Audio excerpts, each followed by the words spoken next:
हाँ, क्या हुआ? कोई समस्या? चेक करिए, एक बार चेक कीजिए। ठीक है ना? Thank you. नमस्कार, मैं प्रभा। जैसा कि आप सबको पता है कि हम एनसीईआरटीज़ पढ़ रहे हैं, उसकी सीरीज़ लेकर आ रहे हैं और पॉलिटी हमने स्टार्ट किया है। पॉलिटी में हमने 2 वीडियो कर रखी है, आप चैनल पर पढ़ी है, जाकर देख सकते हैं। और पहला चैप्टर जो है हमने एक वीडियो में कवर कर दिया था, क्योंकि उसमें कुछ था ही नहीं। विविधता की समझ थी, उसे समझना था, कुछ बेसिक सी चीज़ें थी, 3-4 पॉइंट्स थे जिन्हें हम समझ लिए थे काफ़ी मज़ेदार तरीके से। दूसरे चैप्टर की एक वीडियो पड़ी हुई है और दूसरा वीडियो हम करने जा रहे हैं, क्योंकि इसमें थोड़ी गहराई से समझने योग्य बातें हैं। एक बार फिर से कह रहे हैं कि आप जो भी पढ़ते हैं उसे अपने दैनिक जीवन में प्रयोग कीजिए, वरना पढ़ी हुई बातों का कोई मतलब नहीं रह जाएगा। आपको शिक्षित इसलिए किया जाता है ताकि आप खुद के लाइफ को भी बेहतर बनाएं और दूसरों के भी। जॉब, नौकरी, ये सारी चीज़ें पढ़ाई का मेन लास्ट वो नहीं है कि हमने पढ़ा तो जॉब भी करना है, नौकरी करनी है, ये करनी है, वो करनी है, पैसा कमाना है। नहीं, शिक्षा जीवन के लिए भी बहुत ज़रूरी है, जीवन को सुंदर बनाने के लिए भी बहुत ज़रूरी है। तो आइए देखते हैं।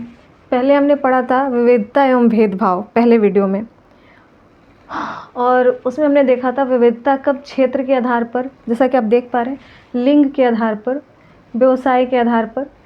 तो क्षेत्र के आधार पर हमने एग्जाम्पल दिया था ग्रामीण एवं शहरी क्षेत्र का, कि गांव का कितना भी पढ़ा लिखा बंदा अगर शहर पहुंच जाता है तो लोग उसे गंवार समझते हैं, और शहर का कैसा भी बंदा, भले वो पढ़ा लिखा ना हो, उसके काम करने का तरीका थोड़ा सा स्मार्टनेस हो, अगर वो शहर पहुंच जाए तो गांव वाले क्या कहते हैं, गाँव शहर से बाबू साहब आए हैं, बड़े बाबू आए हैं, इस तरह से।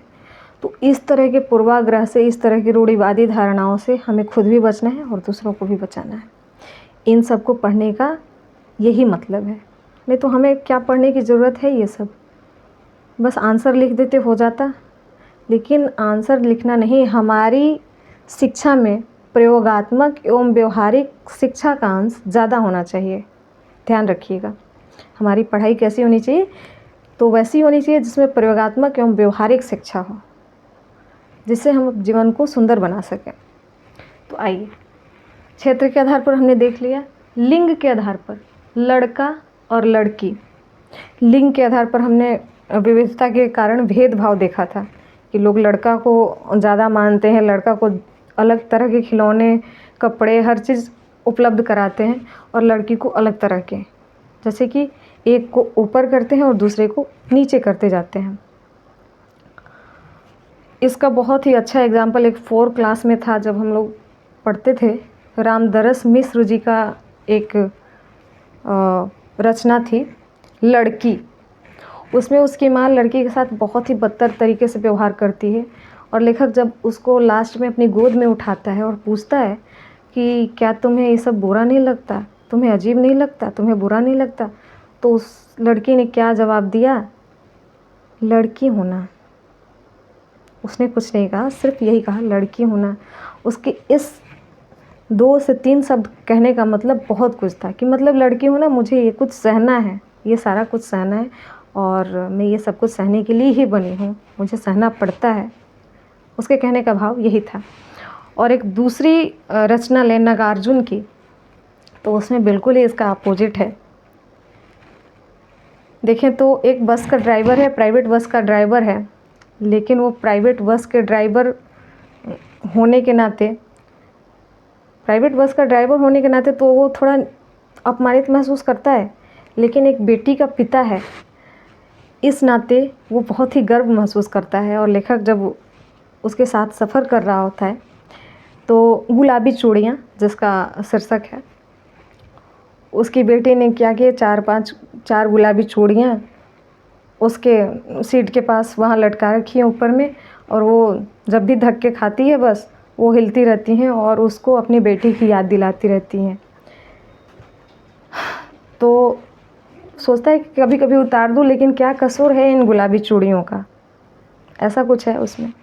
तो एक तरफ उसका बेटी से स्नेह को दिखाता है, और दूसरी तरफ रामदरस मिश्र जी का जो है उसमें बेटी के प्रति अपमान को दिखाया गया है, असम्मान को दिखाया गया है। तो अभी तो काफ़ी सारी मुहिम चल रही हैं और आप भी ध्यान रखिए इस बात का कि आप अपने घर की बेटी, बहन या जो भी औरत है उसके हौसले को, उसके पंख को उड़ान दें, उसे दबाएं नहीं, क्योंकि इस देश के विकास में पुरुष और स्त्री दोनों बराबर के हकदार हैं। देश के विकास में ही नहीं, आपके घर से लेके देश के स्तर तक आपके परिवार में भी उनका उतना ही भागीदारी है, तो उन्हें सम्मान दें। चलिए अब आते हैं व्यवसाय के ऊपर। अब व्यवसाय, लोग अपनी रोजी रोटी कमाने के लिए कई तरह के काम धंधे करते हैं। कोई बाल काटता है, कोई मिठाई बनाता है, कोई मिट्टी के बर्तन बनाता है, कोई सब्जियां बेचता है। तो इस तरह से लोग तरह तरह के व्यवसाय करते हैं अपनी जीविका को चलाने के लिए। लेकिन हम क्या करते हैं कि उनकी जीविका के आधार पर भी उनकी अलग अलग श्रेणियां बांट देते हैं, जिससे कि भेदभाव और असमानता उत्पन्न होती है। हम एक के काम को दूसरे से नीचा दिखाते हैं। जैसे बाल काटना हम नीचा बात समझते हैं। अगर किसी के घर में कोई झाड़ू पोछा बर्तन करता है तो वो सोचते हैं वो निचली जाति का होगा। ऐसा नहीं, जो हर तरह की सुख सुविधाओं से वंचित हैं, जो गरीब हैं, ऐसा नहीं है कि जो गरीब हैं वो निचली जाति का हो। और मैं जाति तो मानती ही नहीं, जाति तो कुछ होता ही नहीं है। बस जो गरीब हैं लोग उन्हें निचली जाति का दर्जा दे देते हैं। तो ऐसा कुछ नहीं होता है। व्यवसाय के आधार पर भी लोग विविधता या भेदभाव करने लगते हैं। तो इस तरह से आप हमें बताएंगे कि रूढ़िवादी धारणा एवं भेदभाव में क्या अंतर है।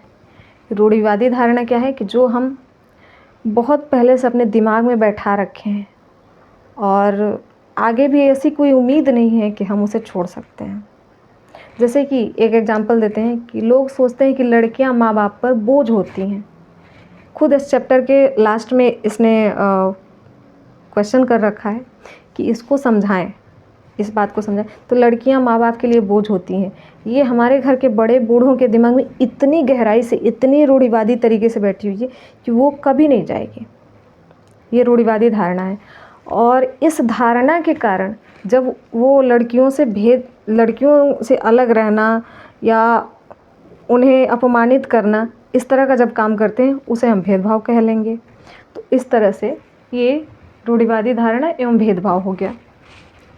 तो इसमें कुछ है नहीं ज़्यादा, कुछ यही है विविधता का पहलू और असमानता का पहलू। आप समझ ही गए होंगे कि विविधता तो है, अलग अलग प्रकार, विभिन्न तरह के लोग, उनकी संस्कृतियाँ, उनके खाने पीने के ढंग, रहने के ढंग, बर्तन और व्यवसाय, बर्तन बनाने, हर तरह के व्यवसाय के ढंग, ये सब विविधताएं हैं। लेकिन इन विविधताओं के कारण जो उन्हें एक व्यक्ति के बराबर लाकर खड़ा नहीं करता, जो चीज़ें खड़ा नहीं करती हैं, जिन सुविधाओं से वो वंचित रह जाते हैं एक व्यक्ति की तुलना में दूसरे व्यक्ति, तो वो असमानता है, क्योंकि वो पहले व्यक्ति के समान नहीं है। एग्जाम्पल के लिए अगर हम पंडित और मोची को लें तो पंडित को बहुत ही बड़ा माना जाता है, तो पंडित के साथ उसको हम ला करके खड़ा नहीं कर पाते हैं। समानता के मामले में, अधिकार के मामले में, ये है असमानता, जो कि जातिवादी कुछ होती नहीं। उनके काम धंधे अलग हैं, इसलिए उनको अलग अलग रखा गया है। उनके काम धंधे के आधार पर उनकी जाति निर्धारित कर दी गई है। इसमें खुद ही भीमराव अंबेडकर ने जिक्र किया है कि हमारे जूते और कपड़े देकर वो किसी अपने रिलेटिव के यहाँ जाते, कुछ समथिंग ऐसा है। और उन्होंने, आपको भी पता है कि उन्हें लोग अछूत समझते थे और उन्होंने बहुत अच्छे कपड़े पहने हैं, जैसे बड़े घरों के लोग पहनते हैं, वेल मेंटेन्ड फैमिली वाले पहनते हैं।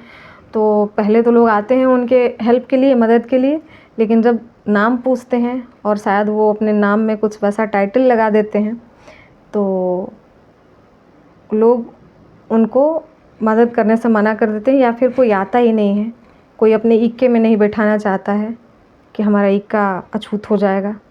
इस तरह से उन्होंने बहुत ही मार्मिक वर्णन किया है इसमें। और अगर आपको पढ़ने का मन होगा तो आप एक बार बुक उठा के पढ़ भी सकते हैं, बाकी कुछ है नहीं इसमें, ठीक। तो चलिए नेक्स्ट चैप्टर में हम देखेंगे 3रा अध्याय। धन्यवाद।